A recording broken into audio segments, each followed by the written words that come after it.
Hi everyone, welcome back to my YouTube channel. तो आज मैं आपके लिए लाई हूँ क्लास 11 की इंग्लिश का स्नैपशॉट का चैप्टर नंबर 2। हमारे चैप्टर का नेम है द एड्रेस और इसके ऑथर है मार्गा मिनको। और ये जो स्टोरी है वो एक मदर और एक डॉटर की है। यानी कि एक जो डॉटर है वो एक पते पे जाती है, एक यानी एड्रेस पे जाती है जो कि उसकी मदर के द्वारा दिया हुआ है। यानी कि वो जो एड्रेस है उसे उसकी मॉम ने दिया है और इस एड्रेस से जुड़ी बहुत सारी बातें हैं ऐसी, यानी कि बहुत सारी यादें हैं। कुछ यादें ऐसी हैं जो बहुत अच्छी हैं, कुछ ऐसी यादें हैं बहुत बुरी हैं। तो उस एड्रेस से रिलेटेड जो अच्छी यादें हैं और जो बुरी यादें हैं, उन यादों से बीच में एक असमंजस है, एक कन्फ्यूज़न है। उस डॉटर के मन के अंदर एक उबड़ खाबड़ मतलब उलझन चल रही है उसके मन में कि मैं अपने इस एड्रेस से इतनी मतलब कुछ अच्छी यादें जुड़ी हैं, कुछ बुरी यादें जुड़ी हैं। मैं इसके बारे में मतलब क्या सोचूं, या फिर इस एड्रेस पर मुझे जाना चाहिए नहीं जाना चाहिए, वहाँ पे जाके मुझे वहाँ की जो चीज़ें हैं उन्हें वापस लेना चाहिए या फिर नहीं, या फिर वो जो चीज़ें हैं उन चीज़ों से मेरा क्या कनेक्शन है, उस एड्रेस पे कौन रहता है, या फिर कौन उस व्यक्ति से मेरा क्या संबंध है उस एड्रेस से, या फिर ये जो एड्रेस है इसका किस तरह से मुझसे संबंध है, यानी उसकी डॉटर से किस तरह से संबंध है। ठीक है, ये जो स्टोरी है ये पूरा मतलब एक एड्रेस, हमारी स्टोरी का मेन मुद्दा हमारा एड्रेस ही है।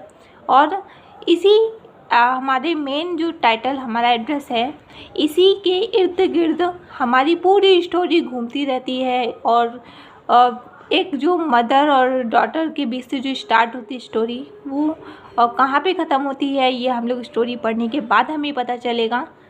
अगर आप सब जानना चाहते हैं कि स्टोरी कहाँ पे ख़त्म होती है तो फिर हम लोग स्टार्ट करते हैं अपनी स्टोरी और जल्दी जल्दी पढ़ेंगे और इन्जॉय करेंगे।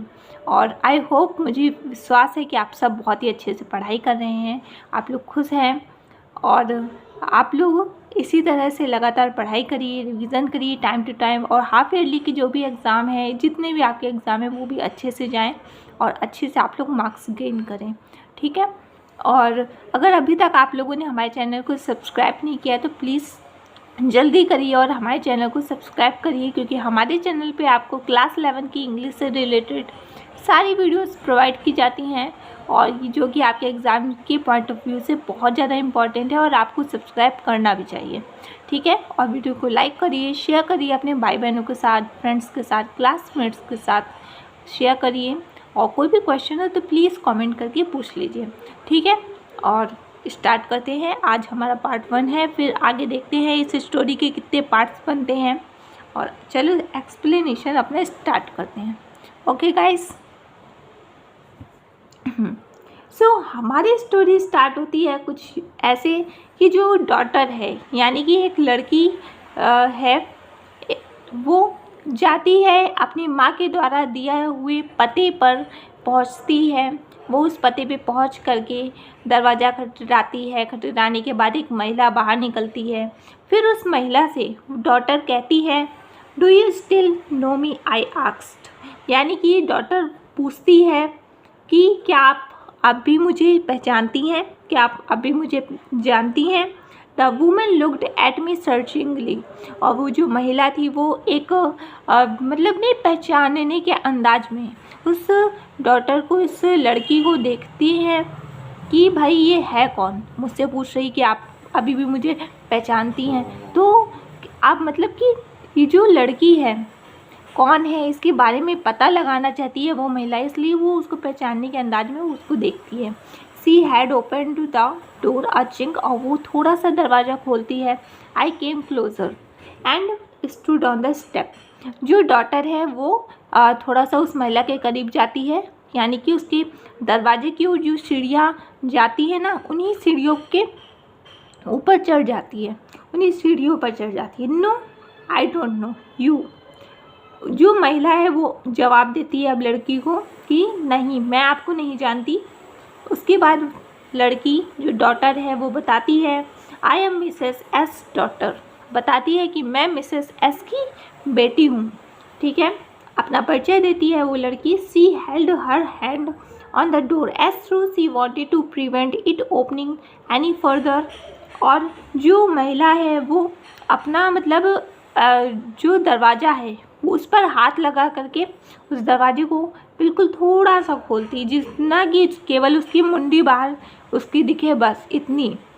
यानी कि उसका जो सर है ना वो दरवाजे के बाहर थोड़ा बस निकल जाए, बस इतना ही। मतलब उसने दरवाज़ा खोल रखा होता है, बाकी बंद कर रखा होता है। ऐसा इसलिए करती हूँ क्योंकि वो महिला नहीं चाहती कि कोई भी अनजान, कोई भी बाहरी व्यक्ति उसके घर के अंदर झाँके या फिर घर के अंदर देखे। Her face gave absolutely no sign of recognition. और उस महिला के चेहरे पर ऐसा कोई भी चिन्ह नहीं समझ में आ रहा था कि जिससे कि देख कर के ये पहचाना जा सके कि उस महिला ने उस लड़की को पहचान लिया। ऐसा कुछ भी देखकर नहीं समझ में आ रहा था क्योंकि वो महिला रिएक्ट ही ऐसा कर रही थी, अभी प्रतिक्रिया ही ऐसी दे रही थी कि भाई उसने पहचाना नहीं अभी तक। She kept staring at me in silence. और वो बस चुपचाप उस लड़की को घूरते हुए, वो जो महिला थी वो महिला उस लड़की को बस शांतिपूर्वक घूर रही थी, देख रही थी, एक टक देखती जा रही थी। Perhaps I was mistaken. अब क्या करती है वो जो लड़की है, वो सोचती है कि शायद मुझसे गलती हो गई। I thought perhaps it is not her. मुझे शायद मैं गलत जगह पे आ गई हूँ। I had seen her only once fleetingly and that was year ago. यानी कि मैं जिनको ढूंढ रही हूँ, यानी कि मैं जिस पते पे आई हूँ और मुझे जिनसे मिलने की आशा थी, तो शायद कि उनके बारे में बता रही है कि मैं उनसे केवल एक बार मिली हूँ और केवल एक क्षण मिली हूँ और कई सालों पहले मिली हूँ। इस वजह से मुझे बहुत अच्छे से उनका चेहरा याद नहीं है। और अब मैं जिससे मिल रही हूँ भाई, इस पते पे मुझे मेरी माँ ने बताया था कि हाँ इनसे मिलोगी आप, तो उनसे कई सालों पहले मेरी मुलाकात केवल एक क्षण के लिए हुई और पहली बारी मैंने उस टाइम पे देखा था और कई सालों पहले ऐसा हुआ था।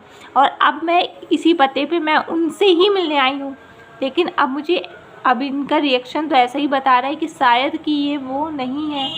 अब आगे देखते हैं क्या होता है। It was most probable that I had रंग द रॉन्ग बेल। क्या हुआ, अब वो कह रही कि शायद कि मैंने गलत घर की घंटी बजा दी है।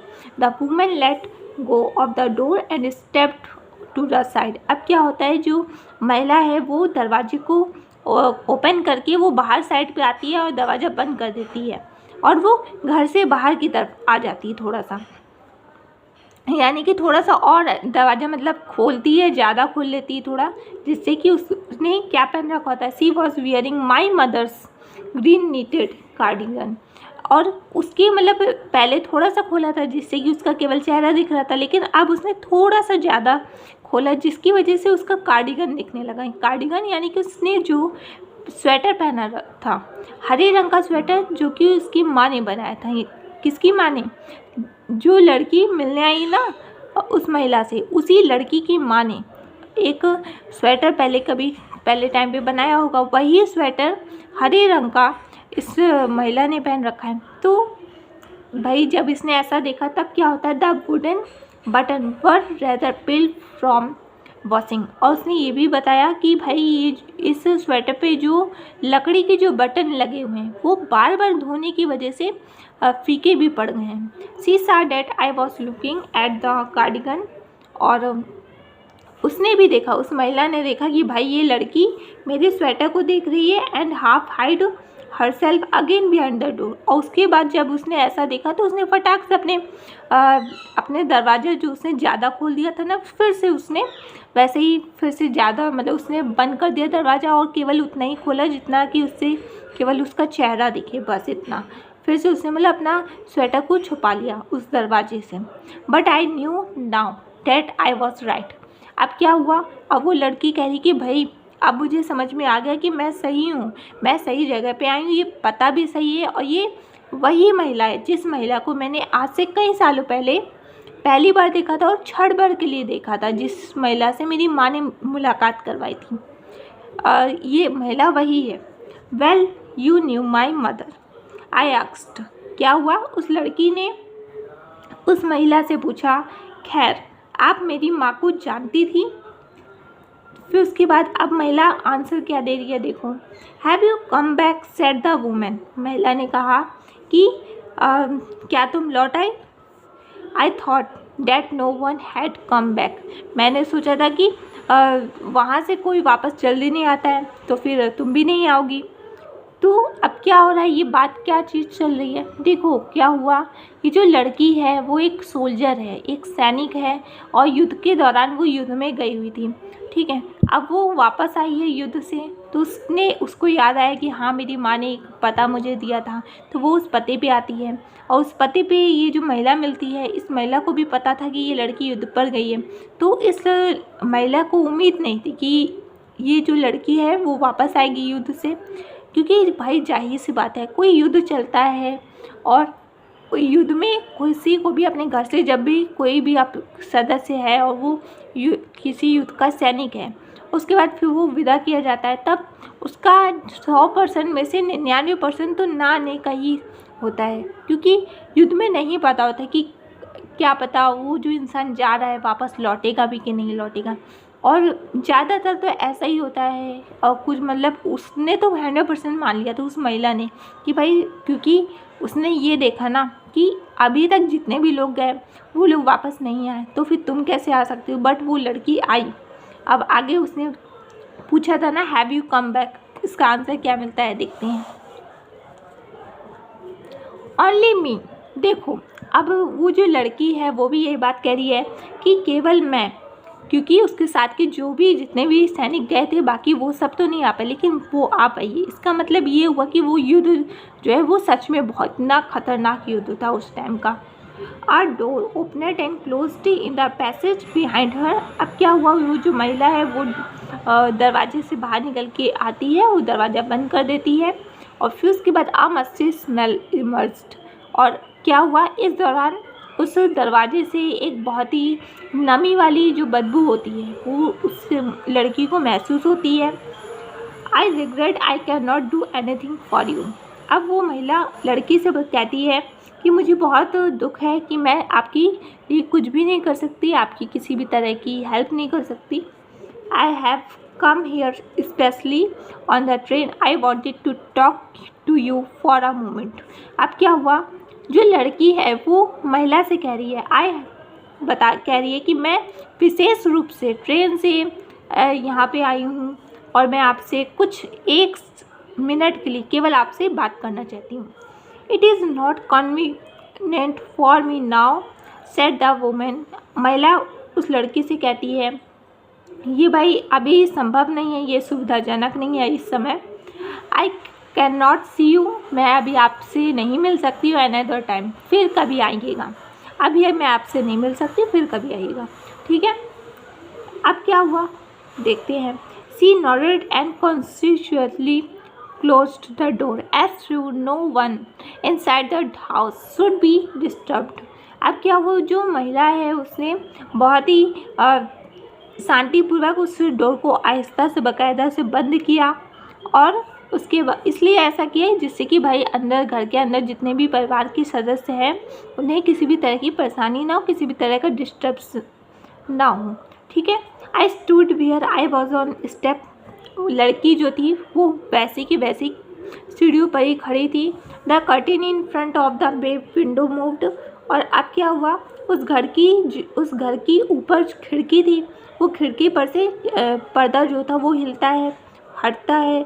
समवन स्टेयर्ड एट मी, यानी कि उस खिड़की से पर्दा हटा करके कोई व्यक्ति उसको घूरता है, और घूरने के बाद क्या होता है, and would then have asked what I wanted. और कोई पूछता है कि भाई आपको क्या चाहिए, आप क्या चाहते हैं, तो ओ nothing, the women would have said it was nothing. अब क्या हुआ, जो महिला है वो अपने घर के परिवार के सदस्य को बताती कि भाई कुछ नहीं, ये कुछ नहीं चाहती, बस ऐसे ही आई है। I looked at the name plate again. अब क्या हुआ, जो लड़की है वही लड़की जो उसके घर पर आई है, वो उसके घर की नेम प्लेट, आप लोगों ने देखा होगा, आपके भी घर के बाहर नेम प्लेट लगी होगी, ठीक इसी तरह से उसके घर के बाहर भी नेम प्लेट लगी थी। उसने नेम प्लेट को देखा दोबारा से कि मैं सही घर पर आई हूँ कि नहीं। उसमें लिखा था डार्लिंग। क्या लिखा है? Darling it said in black letters on white enamel. Darling लिखा हुआ था ब्लैक काले अक्षरों में और उसका वाइट कलर का बैकग्राउंड था। And on the jamb a bit higher the number 46। और अब बता रहे हैं कि भाई गेट के ऊपर 46 भी लिखा हुआ था, यानी कि उनके हाउस नंबर लिखा हुआ था। जैसे कि नहीं घर के नंबर होते हैं, किसी का 46 होता है, किसी का 47, मतलब इस तरह से घर के नंबर होते हैं। आपके भी घर का कोई नंबर होगा, आपके पड़ोसी का भी कोई घर का नंबर होगा, ठीक इसी तरह से घर के नंबर होते हैं। ठीक इसी तरह से इनके भी घर का नंबर था 46। As I walked slowly back to the station. अब क्या हुआ भाई, उस महिला ने बात करने से मना कर दिया। अब वो वापस आ रही है स्टेशन के लिए। वो ट्रेन से आई थी, अब ट्रेन से ही वापस जा रही है, जहाँ से भी आई है अब उसी जगह वापस जा रही है वो लड़की। और क्या होता है कि वो वापस जाती है, वो भी धीरे धीरे चलते चलते जा रही है। और उसके बाद देखते हैं क्या होता है। I thought about my mother. अब उसको क्या हुआ, अब उसे अपनी माँ की याद आई। माँ के बारे में कोई किस्सा है, उसके बारे में उसने याद किया। Who had given me the address year ago, जिन्होंने कई सालों पहले मुझे ये पता दिया था। It had been first in the first half of the war. और उस समय की बात है जब पहले युद्ध का मतलब पहले फर्स्ट वॉर चल रहा था। और फर्स्ट वॉर के दौरान मतलब मैं यहाँ पे आई थी। I was home for a few days. उसने बताया कि भाई मैं कुछ दिनों के लिए घर आई थी। And it struck to me immediately that something or other about the rooms had changed. और मैंने ये बात तो बहुत ही जल्दी नोटिस कर लिया कि मेरे रूम से कई चीज़ें बदली हुई हैं। मेरे रूम में कई चीज़ें गायब हैं। जो चीज़ जहाँ पे होनी चाहिए वो वहाँ से गायब है। जैसे कि मेरे रूम की जैसे घड़ी थी तो घड़ी गायब थी, क्रॉकरी थी, क्रॉकरी गायब थी, टेबल थी, टेबल पे रखे हुए जो चांदी के बर्तन थे वो गायब थे। तो ऐसे बहुत सारी जो चीज़ें थी वो सब गायब थी। I missed various thing. मैंने देखा कि भाई वहाँ पे बहुत सारी चीज़ें गायब है, ऐसा क्यों? My mother was surprised I should have notice so quickly. मेरी माँ बहुत ज़्यादा आश्चर्यचकित हो गई कि अरे मैंने इतनी जल्दी इन सब चीज़ों को नोटिस कर लिया, मतलब इतनी जल्दी मुझे कैसे पता चल गया। Then she told me about Mrs Darling. तब उन्होंने मुझे मिसेस डार्लिंग के बारे में बताया। I had never heard of her. मैंने कभी भी इनके बारे में नहीं सुना। But apparently she was an old acquaintance of my mother. लेकिन जैसे कि मेरी माँ ने मुझे बताया कि वो उनकी पुरानी साथी रही हैं, पुरानी परिचित रही हैं। उन्हें बहुत पुराने टाइम से मेरी माँ उन्हें जानती हैं। और whom she had not seen for years। और कई सालों से उनकी मुलाकात नहीं हुई थी। she had suddenly turned up and renewed their contact। लेकिन अभी हाल ही में ही उनसे मुलाकात हुई और उनकी जो पुरानी फ्रेंडशिप थी वो दोबारा से रिफ्रेश हो गई, दोबारा से वो फ्रेंडशिप फिर से ताजगी में आ गई। मतलब कि देखो अब कई सालों पहले उनसे मुलाकात हुई थी उनकी मम्मी की, और उनकी जो फ्रेंडशिप थी काफ़ी साल उनकी उस टाइम पे पुरानी हो गई, काफ़ी सालों से मुलाकात नहीं हुई। लेकिन अचानक से कभी मुलाकात हुई होगी, फिर उसके बाद उनका आना जाना स्टार्ट हुआ होगा, फिर से उनकी फ्रेंडशिप फिर से पहले जैसी हो गई होगी, ऐसा कुछ हुआ होगा। Since then she had come regularly. और बता रही कि अब वो जो मिसेस डार्लिंग है वो अब लगातार हमारे घर आती जाती रहती हैं। Every time she lives here she takes something home with her. और उनकी माँ ने उन्हें बताया, सेड माई मदर। अब बताया उनकी माँ ने, उस लड़की की माँ ने ये बताया कि जब भी मिसेस डार्लिंग घर आती तब कुछ ना कुछ उनके घर से उठा ले जाती।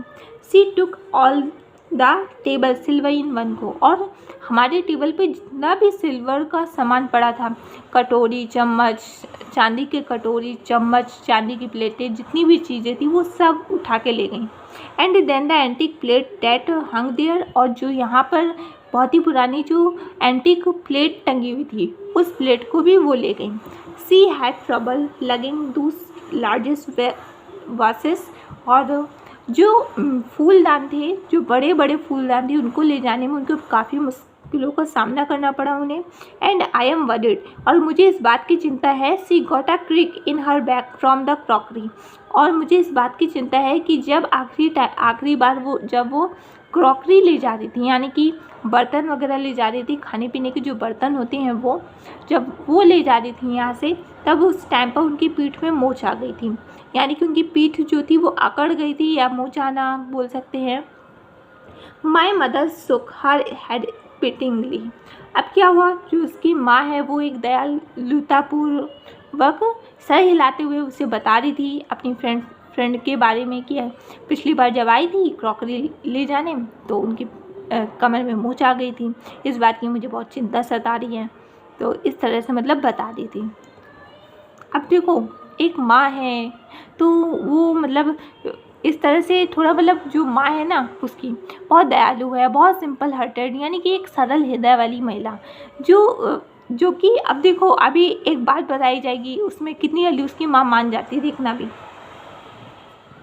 मदर सुख नहीं किधर है, she had trouble lugging vases, हाँ my mother shook her head pityingly, I would never have dared ask her, यानी कि क्या हुआ देखो, she suggested it to me herself, she even instead she wanted to save all my nice thing, if we have to live here we shall lose everything, she says. अब क्या हुआ, अब इसके पीछे बता रही हैं कि वो हमारे घर से सामान ले गई, तो क्यों ले गई, इसके पीछे का रीज़न अपनी बेटी को बता रही हैं। कह रही हैं कि जो मिसेस डार्लिंग है उन्होंने ही मुझे सुझाव दिया, उन्होंने ही मुझसे कहा कि भाई अगर कभी आपको जेल हो गई, कभी आप अपने घर से कहीं गई, तो उस टाइम पर बाई चांस जैसे आपको जेल हो गई, उस टाइम पर आपका जो भी सामान है वो तो सरकार जब्त कर लेगी, तो वापस जब आएंगी तब आपका जो भी सामान है वो तो आपको तब तो मिलेगा नहीं। इसलिए अगर बाई चांस आपको जेल हो गई, अगर मैं आपका ये जो सामान है जो भी कीमती सामान है वो सब अगर मैं अपने घर में रख लूँ और वहाँ पर सेफ रहेगा, वहाँ पे सुरक्षित रहेगा आपका ये कीमती सामान, जैसे एंटिक प्लेट हो गई, क्रॉकरी हो गई, चांदी के बर्तन हो गई, ये सब सेफ रहेगा हमारे घर पर। तो वापस अगर आपको फिर जेल हुई तो वापस जब भी आएंगे आप तो वापस आप हमारे घर से फिर ले सकती हैं वो सारा सामान, ऐसे जब्त नहीं होगा, सरकार ले नहीं पाएगी। तो इसी वजह से उन्होंने कहा कि क्यों ना आप हमें दे दीजिए, आप अपना सामान जब मन चाहे तब आप ले लीजिएगा। तो इस बात से उनकी मम्मी ने एग्री कर लिया, सहमत हो गई कि हाँ ठीक है भाई आप कह रही हो ठीक है। अब क्या हुआ, उनकी बेटी ने क्या पूछा देखो, have you agreed with her that she should keep everything, I asked. अब उनकी बेटी उनसे पूछे कि क्या आपने इसमें हामी भर दी कि आप सब कुछ ये जो सामान है वो ले जाइए। अब क्या हुआ, उनकी माँ आप क्या कहती हैं, as if that's necessary my mother cried, मेरी माँ ने कहा कि भाई क्या ये क्वेश्चन तुम्हें पूछना ज़रूरी है।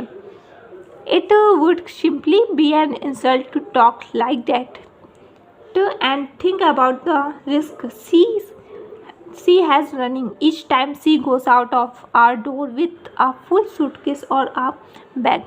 देखो क्या हुआ, उसकी माँ ने गुस्सा किया कि तुम्हें इस तरह का क्वेश्चन पूछने की क्या ज़रूरत है, बताओ तुम्हें इस बात की चिंता नहीं है कि वो हमारा सामान अपने घर पे रख रही हैं, उनको इस चीज़ के लिए जेल भी हो सकती है, और यहाँ तक कि वो हमारा सामान यहाँ से अपने घर तक ले जाने में कितनी मुश्किलों का उनको सामना करना पड़ता है, इस बात की तुमको टेंशन नहीं, तुमको इस बात की टेंशन है कि तुमने हामी भर दी। और मतलब उसकी माँ ने ये कहा और ये भी कहा कि तुम्हें इस तरह का तुम क्वेश्चन कर रही हो, तुम इस तरह का क्वेश्चन करके तुम मेरी क्या बेइज्जती कर रही हो, कि मुझे पता है ना कि भाई क्या सही है क्या गलत है। और सही बात है, एक माँ है और माँ को तो पता ही होता है कि क्या सही है क्या गलत है। तो उन्होंने अपने हिसाब से उन्होंने हामी भर दी और उन्हें विश्वास है, उनकी फ्रेंड है तो इस वजह से उन्हें विश्वास है कि हाँ ठीक है मेरा जो भी सामान है वो सुरक्षित रहेगा। अब आगे क्या होता है देखते हैं। My mother seemed to notice that I was not entirely convinced. मेरी माँ ने ये बात देखी कि मैं इस चीज़ से सहमत नहीं हूँ, जो मेरी माँ ने किया वो उससे सहमत नहीं हूँ। She looked at me approvingly and after that we spoke no more about it. अब क्या हुआ, उनकी माँ ने उन्हें थोड़ा सा गुस्से से देखा अपनी बेटी को, उसके बाद फिर उस टॉपिक पे फिर कभी बात नहीं करी। मीनवाइल इसी बीच I had arrived at the station, और इसी बीच मैं स्टेशन पे पहुंच गई। Without having paid much attention to things on the way, बिना इसके कि रास्ते में जितनी भी चीज़ें पड़ी उन सब चीज़ों पे बहुत ज़्यादा मैंने ध्यान नहीं दिया। मैं बस इतना मैंने ध्यान दिया कि हाँ, कि सीधे जा कर के मुझे राइट से लेफ़्ट जाना है, फिर लेफ़्ट से राइट जाना है।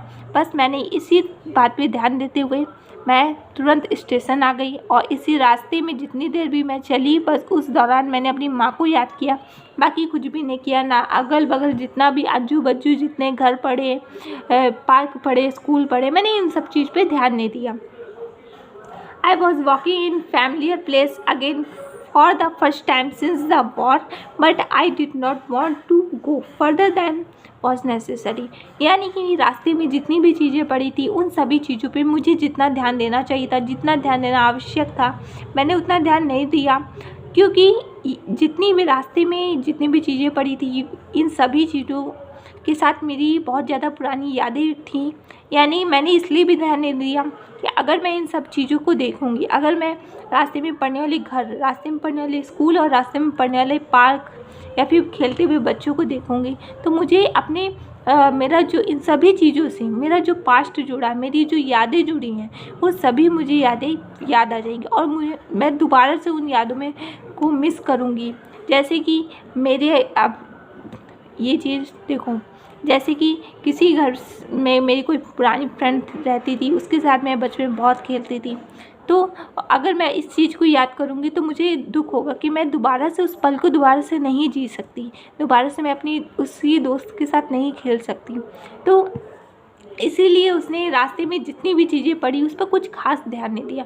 हाँ ठीक है, घर है तो ठीक है, घर है, लेकिन उसने ये नहीं सोचा कि हाँ इस घर से रिलेटेड क्या मेरी यादें जुड़ी हैं। उसने उन यादों के बारे में नहीं सोचा, केवल और केवल बस रास्ते में चलती गई धीमे धीमे और अपनी माँ को याद किया, और बस इसी बीच वो स्टेशन पहुँच जाती है। अब आगे क्या होता है, I did not want to upset my self with the sight of street and houses full of memories from a precious time. अब ये भी कह रही है कि मैं अपनी अंतर मन को दुख नहीं पहुंचाना चाहती थी। सड़कों पे जितनी भी चीज़ें थी, सड़कों पे पार्क था, स्कूल था या फिर घर, इन सभी चीज़ों से जुड़ी जो भी यादें थी, जो भी मूल्यवान समय इतना सुखद समय से जुड़ा हुआ जितना भी मेरी पुरानी यादें थी, उन सभी यादों को मैं दोबारा से याद नहीं करना चाहती। अगर मैं याद करूँगी तो मुझे उन सभी चीज़ों से दुख पहुँचेगा, इसलिए मैं उन सभी चीज़ों से दूर भागना चाहती हूँ।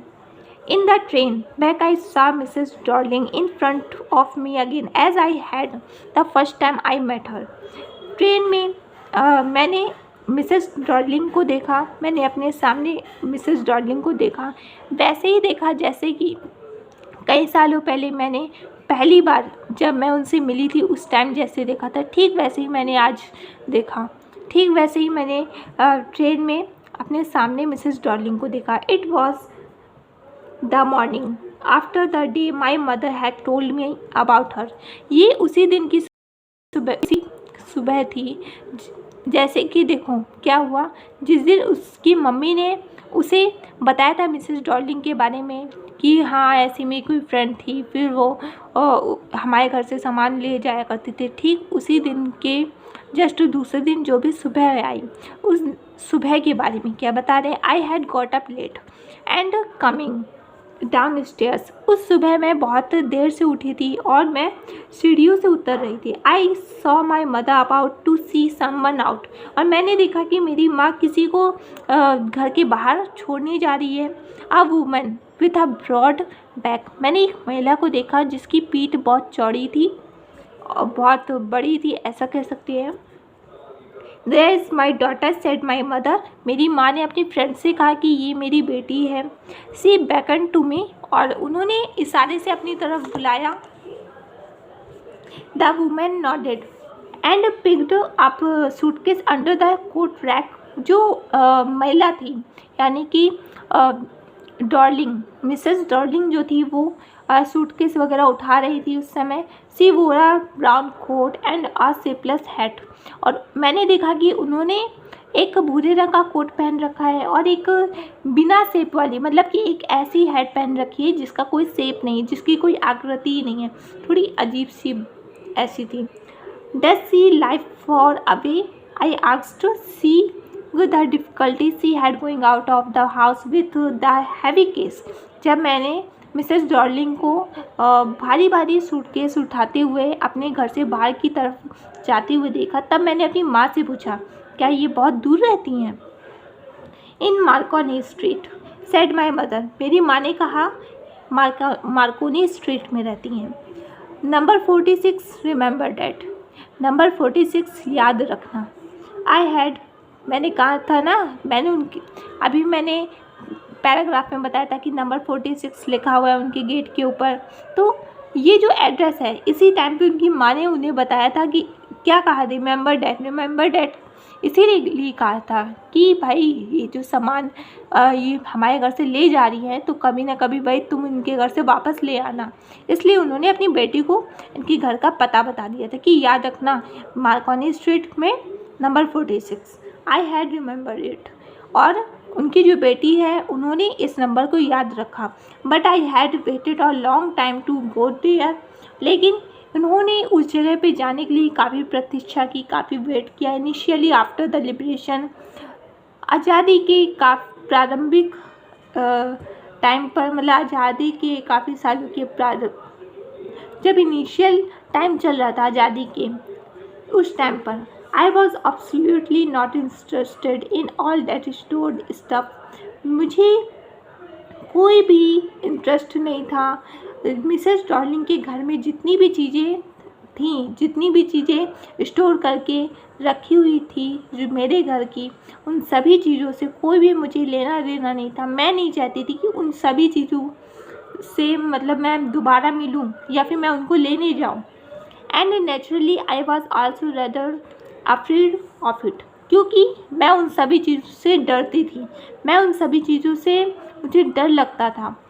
Afraid of being confronted with things that had belong to a connection that no longer exist, क्योंकि उन सभी चीज़ों के डर से मैं सामना नहीं कर सकती थी, मुझे सामना करने में डर लगता था, क्योंकि उन सभी वो सभी चीज़ें से मेरी कोई ना कोई याद जुड़ी है, कोई ना कोई मेरी पुरानी याद जुड़ी है, और उन यादों से कोई ना कोई व्यक्ति जिसे मैंने खो दिया है। क्या कहा? उन सभी यादों से जुड़ा कोई ना कोई व्यक्ति, और जिस व्यक्ति को मैंने खो दिया है।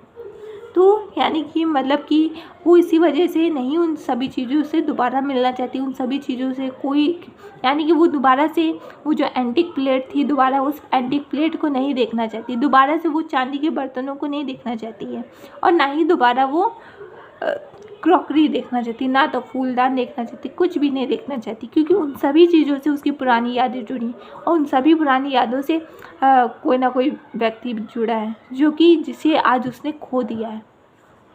Which were hidden away in cupboard and boxes and waiting in vain until they were put back in their place again, which had endured all those years because they were things।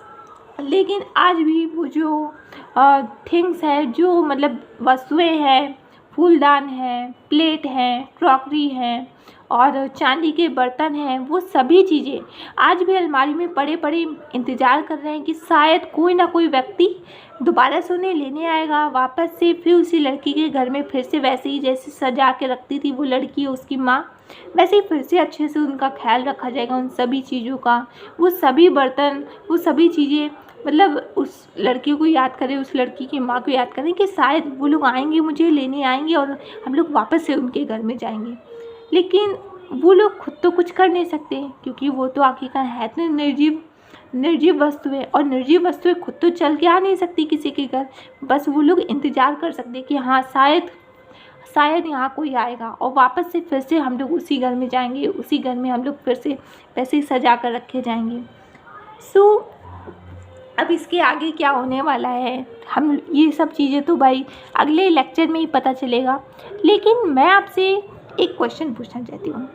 मेरा question ये है कि क्या आपकी life से भी कोई ऐसा एड्रेस जुड़ा है जिससे आपकी कोई हैप्पी मेमोरी या फिर बैड मेमोरी, यानी कि कुछ अच्छी यादें या बुरी यादें, ऐसी क्या आपके एड्रेस, ऐसा कोई एड्रेस है जिससे आपकी कोई अच्छी याद या बुरी याद जुड़ी है?